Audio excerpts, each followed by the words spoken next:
Hello, and welcome to the beautiful Morton National Park where I'm going to be teaching you mountain pose. Of course, I could have taught you this in a room. However, I thought with the beautiful, delightful mountain behind me, it would be even more inspiring. Before we get into this posture, I would like to thank the Yuin people, the traditional owners of this land that I'm standing on right now. And I'd like to also pay respects to their past elders, present and emerging. Thank you. So today we're going to learn one of the most basic postures of yoga, mountain pose. In Sanskrit it's known as Tadasana. Now this is a great posture for developing strength and healthy habits in your posture. So I will give you two options to begin with. You can do this posture with the feet together, or you can do this with feet hip width distance. The only difference between this is you might feel a little bit more secure with the feet hip width distance than coming together. As I always say, yogi's choice. Today I'm going to start with my feet hip width distance so I can really feel the earth below my feet. So for this posture, I want you to bring your hands out to the side facing forward. And we're going to start from the bottom of our feet and work all the way up to the top of the crown of the head to get the most out of this beautiful, strengthening standing posture. So, whichever foot position you're in, feel all 10 toes pressing firmly down into the floor.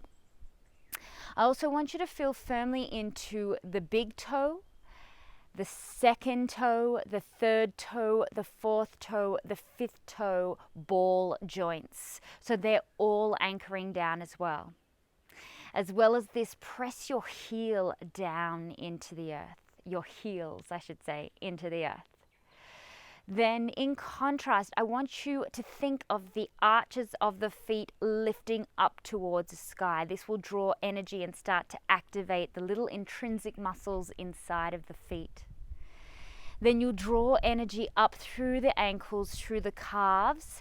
And when you get to the knees, if you have any hyperextension, i.e. your knees go further back than the line that you're in, then I want you to put a gentle bend in those knees. And then from there, think of drawing your kneecaps up towards your hips. This is going to activate the front of the legs, the quadriceps, that helps lengthen and strengthen the legs. Now I'll just turn to the side for this. I want you to imagine that there is a little weight on your tailbone that helps you gently lengthen and drop the tailbone. We're definitely not trying to tuck the pelvis under. We simply want to think of lengthening it down so we maintain our beautiful natural S curve in our lower back, but we don't have too much of an arch putting lower back pressure. And then from here, I want you to imagine that your belly button is drawing in towards the spine. This starts to activate our core muscles and support all of that pelvis and spine alignment. From here, keep imagining one line coming all the way up through to the crown of the head. So right now we have this beautiful energy pressing down through the feet, and then we've also got this lovely upwards energy lifting up and out through the crown of the head. Now the shoulders, a lot of us, especially if we are used to working at a desk for most of the day, might have a tendency to hunch forward and contract in the pectorals. I'm going to invite you to roll the shoulder blades back and down so you feel an opening in the front half of the chest.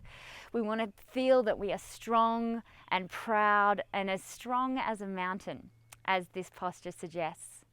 And then draw energy all the way from the shoulder blades down through the fingertips so the arms are fully engaged. A few more final tips for this posture. Think of drawing your chin in towards the neckline and lengthening up through the back of the neck so that we can have the longest, tallest posture possible. Great.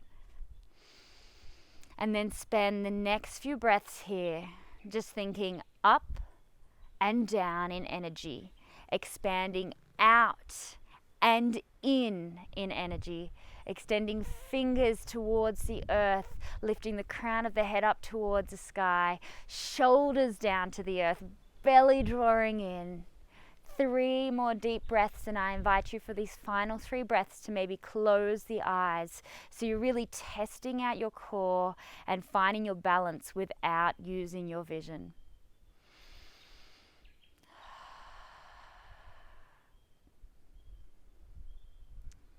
And when you're ready, if the eyes are closed, gently flick them open. Inhale the arms up overhead. Exhale, bring the hands to the heart space. Thank you for practicing. You can obviously take Tadasana, mountain pose, wherever you go. If you're standing on a train, you can test the balance. Think of all those postural concepts. If you're standing at work or you're listening to someone, think of these postural concepts. Incorporate it into your daily life. Okay, thanks a lot. See you next time. Ciao.